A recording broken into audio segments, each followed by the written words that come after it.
웃음이 필요한 사람들 주님 앞에 나오자 웃자. 매주 화요일 이 시간 정신의학과 전문의 최의헌 원장님과 함께합니다. 안녕하세요. 안녕하세요. 첫 번째 사연 만나보겠습니다. 5379번님께서 보내주셨는데요. 제 지인 중에서 안전불안증과 피해의식이 강한 사람이 있습니다. 무슨 말을 하든 피해의식으로 받아치는데 그런 경우는 제가 어찌 대해야 할까요? 마냥 피하기만 할 수 없어서요 하셨습니다. 네, 제가 네. 먼저 제안을 좀 드리고 싶은 말 좀 생각해 봤는데 예. 악수하자 이런 표현으로 일단 인상을 좀 남겼으면 좋겠어요. 악수하자요. 네, 원래 악수라는 게 상대방이 무기가 없다는 걸 보여주기 위한 것이라는 글을 읽은 적이 있어요.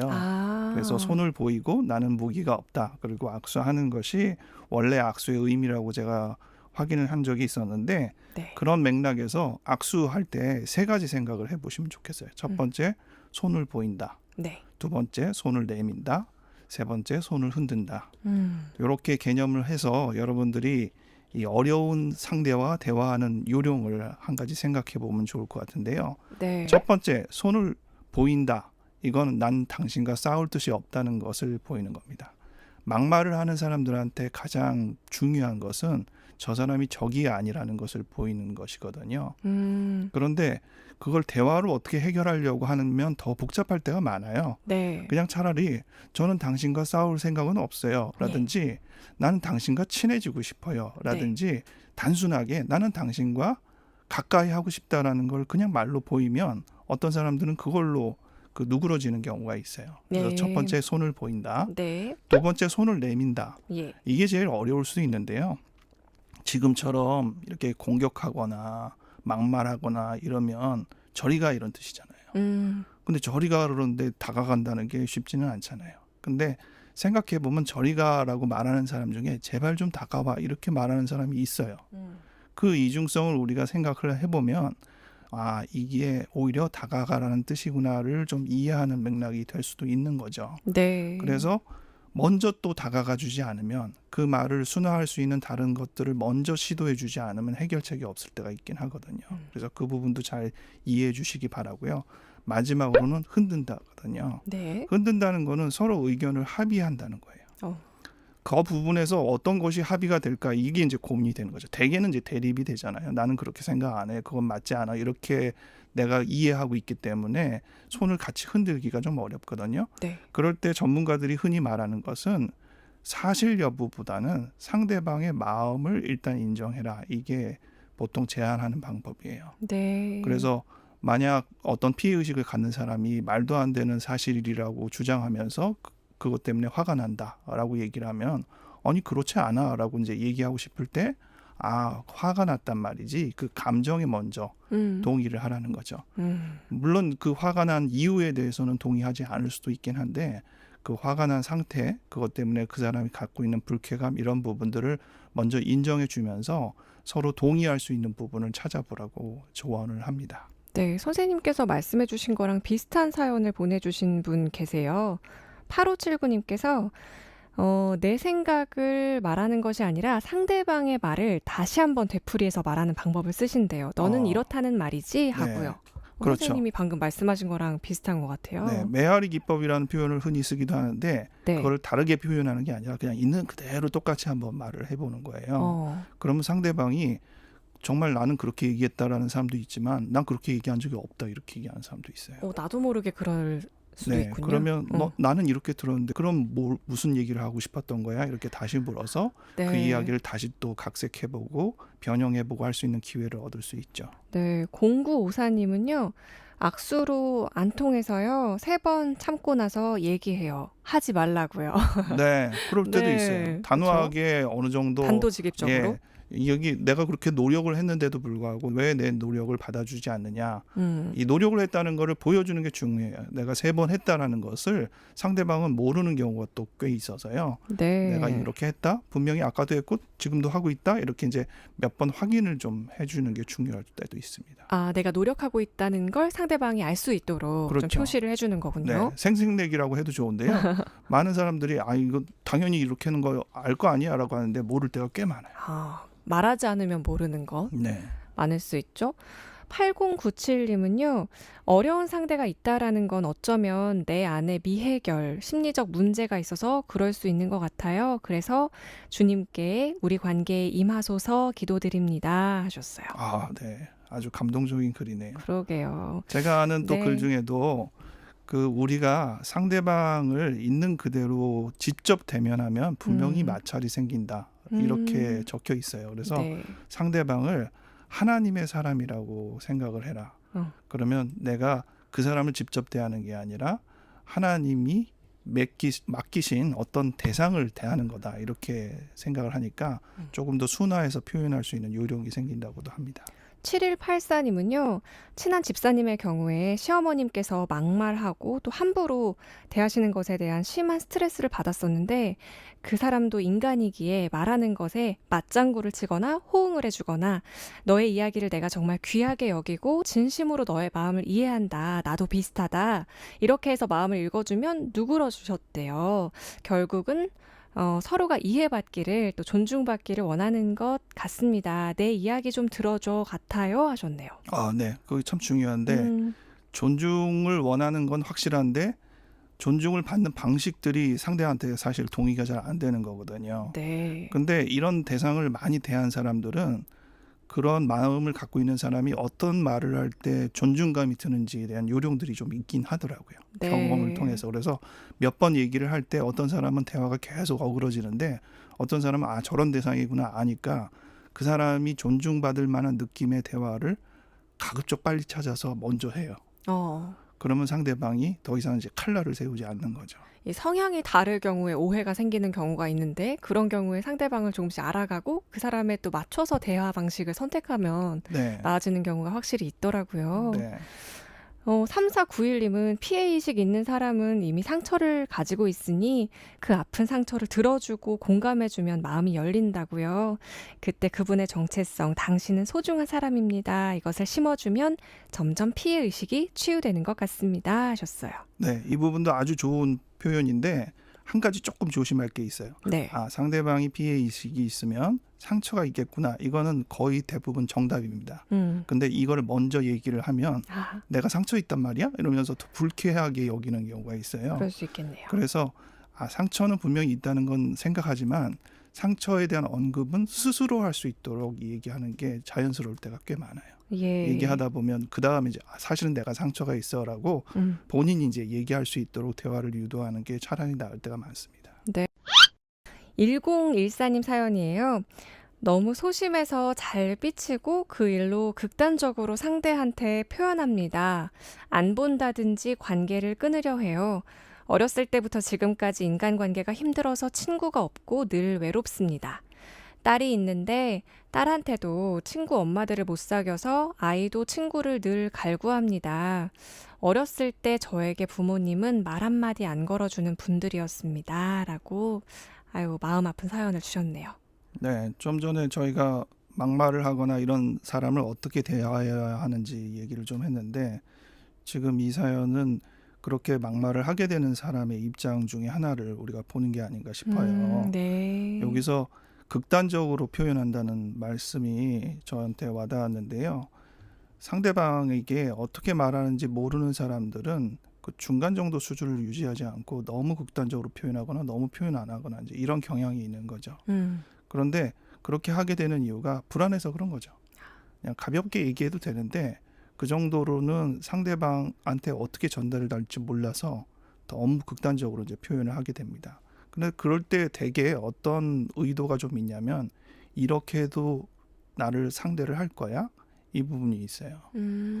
그래서 그 정도로 했는데 상대하는 사람들은 아, 나를 이해해 주는구나 해서 그 상대와 계속 대화를 하려고 하거든요. 아, 근데 이게 사실은 이제 왜곡된 거죠. 그러네요. 그걸 받아주는 사람은 꽤나 크게 참고 받아주는 거지. 상처투성이가 될 수 네, 있겠네요. 그냥 무난해서 받아주는 게 아니거든요. 예. 근데 나는 그게 나를 이해했다라고 자기의 입장에서 받아들이니까 거기서 이제 의견 차이가 생기는 거예요. 그래서 이 부분은 나의 불안을 잘 이해하고 내 표현을 조금 더 정화할 수 있는 요령들을 계속 터득해야 돼요.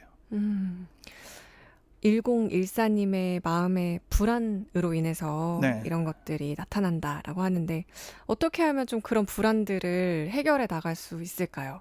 일단 상담을 좀 많이 하는 게 좋죠.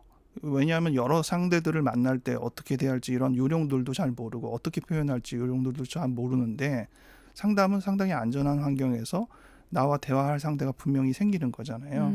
그리고 상담이란 현장이니까 아무래도 다른 데서는 할 수 없는 얘기를 해도 된다라는 기본이 전제가 깔려 있거든요. 네. 그래서 훨씬 얘기하기가 편하고 대화의 어떤 연습 장소로도 편합니다. 그래서 상담을 꾸준히 해주시는 게 우선 제일 중요하겠습니다. 네.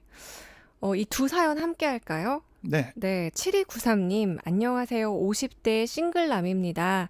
12살 아들과 살고 있습니다.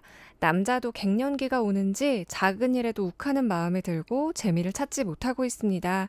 예배 드리는 것도 빠지게 되고 어떻게 해야 될까요? 하셨고요. 9140님, 만사가 귀찮습니다. 어떻게 해야 할까요? 몸을 일으켜 해야 할 일이 많은데 너무너무 귀찮아요. 하셨습니다. 네. 그게 이제 연령대가 이 갱년기 정도 연령대가 되면 남자든 여자든 다 이거 나 이거 갱년기 아닌가 이런 생각을 하게 되고 네. 사실 남성은 호르몬상의 갱년기는 없는데 그 비뇨기과에서 이제는 그 부분도 좀 찾아내서 이거를 이제 갱년기다라고 표현하는 개념들을 좀 만들었어요. 그래서 네. 검사도 하고 그렇게 하더라고요. 그래서 호르몬을 어느 정도 보충하고 이렇게 하기도 합니다. 예. 하지만 잘 해보면 알지만 어느 하나가 원인이 돼서 그 하나로 다 해결되는 경우는 없어요. 대개는 복합적인 원인이기 때문에 여러 가지들이 있어서 이런 경우에도 의욕이 없고 재미가 없고 할 때에 어떤 다른 원인들, 결국 나를 이렇게 누르게 되는 이유들이 있는 거거든요. 예. 그거를 계속 찾아야 되는데 단 하나만 찾지 마시고 몇 가지들을 찾아서 그중에서 더 큰 이유가 있더라도 해결할 수 있는 이유가 더 중요해요. 아, 이유가 더 크면 물론 그게 중요할 수 있겠죠. 근데 해결이 안 되는 어떤 방법들을 또 못 찾는 것에 그럴 수 매달리면 있죠. 소용이 없거든요. 음. 작은 이유라도 내가 해결할 수 있는 이유부터 먼저 찾아서 거기서부터 변환을 좀 시켜주시는 게 좋겠습니다. 3696님, 안녕하세요. 저는 7살 딸을 키우고 있는데요. 엄마에 대한 의존이 좀 심한 편입니다. 요즘 제가 아이가 원하는 친절 때문에 너무 스트레스를 받고 있어요. 어떠한 상황이든지 무조건 친절만을 강요하고, 특히 잠자리에 들기 전 조금이라도 자기 맘에 안 든 부분이 있으면 오늘 다 망했어 하며 엄마를 평가하는 말을 계속합니다. 때로는 잘못한 부분이 있으면 단호한 어조나 야단치는 것도 필요할 텐데 너무 난감하고 저도 짜증이 납니다. 제 아이의 특징이 친절한 사람을 굉장히 좋아하는 편인데요. 아이가 원하는 방식의 친절을 무조건 맞춰줘야 할까요? 남편이 심리 검사를 해보라는데 꼭 답변 부탁드립니다. 하셨어요. 네, 7살이라고 하셨는데 예. 나이에서 보이는 어떤 행동보다는 2~3살 아이가 보이는 행동에 조금 더 가까운 면들을 많이 드러내고 있어요. 첫 번째, 엄마한테만 매달린다. 이런 네. 것들이 이제 2~3살 아이의 가장 대표적인 특징이고, 그리고 극단적이다. 뭐든지 좋다 나쁘다 딱 두 가지의 극단만 표현하는 경향이 또 2~3살 아이랑 비슷하게 맞거든요. 그 시기를 잘 넘기면 유치원 갈 정도로 성숙한다 이렇게 표현을 하는데 예. 그 시기를 저는 아마겟돈 전쟁이라고 표현하거든요. 네. 그럴 정도로 들쑥날쑥해요. 근데 지금 아이가 그런 면들을 많이 보이거든요. 여기서 남편의 제안대로 심리 검사를 해보는 건 꼭 필요할 것 같습니다. 왜냐하면 이 원인을 자꾸 두 사람의 관계에서 해결하려고 하면 답이 잘 안 나오거든요. 예. 그래서 이 학교에서나 다른 사람 관계나 또 같은 나이 또래나 이런 것들을 다양하게 평가하고 아이의 지적 수준도 평가하고 하면서 그야말로 다각도로 보는 게 중요한데 그것을 엄마가 판단하기가 좀 어렵거든요. 네. 그래서 심리검사를 하는 게 제가 보기에도 꼭 도움이 될 거라고 생각하고, 그렇군요. 제가 엄마한테 드리는 한 가지 팁은 아이가 극단적인 평가를 할 때 일단은 받아주기는 하는데 동시에 얘기할 것은 그 극단의 판단 0점 아니면 100점 내지는 흑100 이 두 판단 사이에 중간 판단을 아이가 자꾸 해석하고 평가를 매길 수 있도록 돕는 거예요. 아, 중간 평가의 그런 표현들을 알려주는 거군요. 그렇죠. 상중하, 수미양가, 음. 100점 만점에 몇 점 이래서 그걸 항상 끝과 끝으로만 해석하게 하지 않고 자꾸 중간으로 이건 요 정도는 잘했는데 요건 요만큼은 못했고 이렇게 평가의 기준을 자꾸 상대적으로 만들어주는 거예요. 그래야지 아이가 대개 이런 상황에서는 70점을 100점으로 취급하거나 또 20점을 빵점으로 취급하거나 이런 경향으로 이제 흘러가게 되는 거거든요. 네. 예, 그런 때도 꼭 그렇지는 않아 이렇게 얘기하면서 설명하면서 중간 점수를 자기가 자꾸 이해할 수 있도록 돕는 것이 필요합니다. 두 번째 사연에서는 네. 아들이 지금 ADHD 약을 9년 복용하고 있다고 하는데 네, 2949님께서 이 네. 아들이 소리 지르고 물건을 발로 차고 틱장애도 있고 파킨슨 약도 먹는데 여기에서 이 부모 역할이 궁금하다고 하신 사연이었어요. 사실 9년 동안 약을 음. 먹으면서도 쉽게 해결되지 않을 정도니까 이 부분은 어느 전문가가 부모라고 해도 힘든 거예요. 네. 그러니까 부모 역할에 대해서 뭐 안 들어보신 것도 아닐 테고 어떻게 보면 부모 역할이 뭔지를 설명하기보다 격려받으시는 게 더 필요할 거라고 생각을 합니다. 아이고. 이 소리 지르고 물건 발로 차고 이런 것들을 ADHD에서 다 이해할 수 없어요. 다른 현상이 있는 거고요. 지금 틱장애도 있다고 했고 파킨슨 약이라는 것은 파킨슨 병이 있어서 쓰는 경우도 있지만 지금 제가 보기에는 이 행동장애를 위해서 항정신병 약을 쓰는 것 같습니다. 네. 항정신병 약을 쓰면 부작용으로 몸이 굳거나 이런 현상을 풀기 위해서 파킨슨 약을 보조제로 쓰거든요. 그러니까 이건 주치료제는 아닐 거예요. 네. 어쨌든 지금처럼 이렇게 많이 어려움이 있을 때 부모는 무엇을 할 수 있을까 이런 고민을 하게 되죠. 이 부분에 대해서 한 가지 제가 그냥 개념을 좀 말씀드리면 사실 아이는 이 스펀지처럼 뭘 이렇게 흡수하지 않고 어떤 내용이든 들어오면 그냥 이렇게 쑥쑥 빠져서 아이가 그거를 통해서 뭔가 성장한다는 느낌이 안 들고 계속 샌다는 느낌이 훨씬 많을 거예요. 그럴 때 이제 부모나 다 어렵죠. 그러나 중요한 건 그때그때 잘해주는 거예요. 비록 그것들이 이렇게 새더라도 그때그때 잘하면 언젠가는 그것을 약간 스펀지처럼 담아낼 시기가 오거든요. 네. 근데 그 시기가 되기 전에 얼마나 그것을 기반을 만들어줬느냐에 따라서 차이가 나는 거거든요. 네. 그래서 이 아이는 지금은 계속 새지만 그때그때 잘해주다 보면 조금 더 스펀지처럼 받아들일 때가 올 거야 생각해 주시는 게 좋고 그걸 위해서 부모가 또 하는 역할 중에 하나는 부모가 안 되는 역할이에요. 부모가 아무래도 부모 책임이 많으니까 부모가 다 해줘야 된다는 부담을 많이 갖거든요. 근데 특히 이런 아이일수록 다른 경험이 많이 필요해요. 네. 그리고 다른 사람들이 도와줘야 되는 경험도 많이 필요하고 그래서 다른 사람과 교류하고 다른 여러 가지의 취미나 관심이나 이런 것들을 볼 수 있는 기회를 많이 제공해서 부모의 손을 떠나서 할 수 있는 많은 것들에 대한 관심을 기회 있는 대로 늘리시는 게 훨씬 좋습니다. 그래야지 네. 부모도 너무 힘들지 않고요. 그러게요. 힘내셨으면 좋겠습니다. 최희현 원장님과 함께했습니다. 고맙습니다. 감사합니다.